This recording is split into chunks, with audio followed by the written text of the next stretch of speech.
All right, everyone, I want to go ahead and address this article that's been circulating through the weekend from NPR. By their analysis, they've determined that this was way more dangerous of a situation than we originally thought. So how dangerous was this, and could another Fukushima really have happened? I think it's safe to say that marching troops into a nuclear power plant and firing upon it is not a smart idea. But is it actually something that would lead to something like Fukushima? I think there's been some assumptions made by people that by this analysis, this means that that containment that's around the reactor could have been burst open and something happened. If you were to read deeper into this story, they mention how that is probably an unlikely event.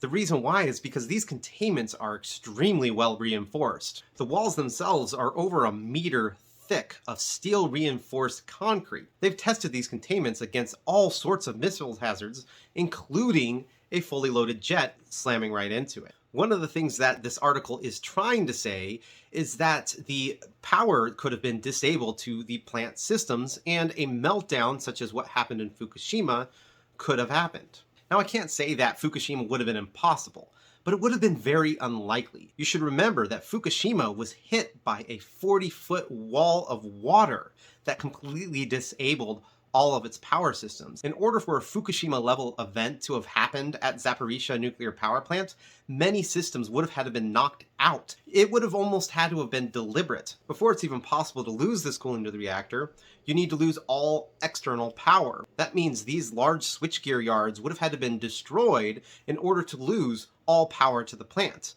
As this article mentioned, there was loss of at least 2 of the switchgears. So it doesn't mean that it's impossible for that to happen. But there is backup power.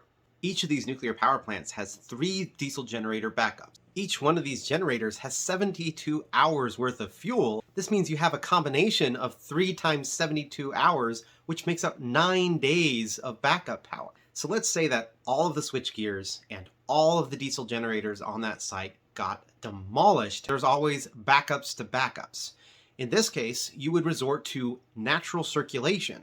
You can manually steam off the steam generators and cause a natural circulation to where you can pull off a lot of that heat for several days. And this would be very helpful as you're trying to restore the electrical power to the site. So the main message that I have here is these reactor sites aren't something that are just going to all of a sudden blow up because of a stray bullet. Reactor plants throughout the world on a yearly basis deal with way more hazardous situations such as tornadoes, earthquakes, hurricanes, and they are built to withstand these types of things. Now, are they built for sustained operations in a war zone? Not necessarily, but they're not going to blow up at the slightest breeze.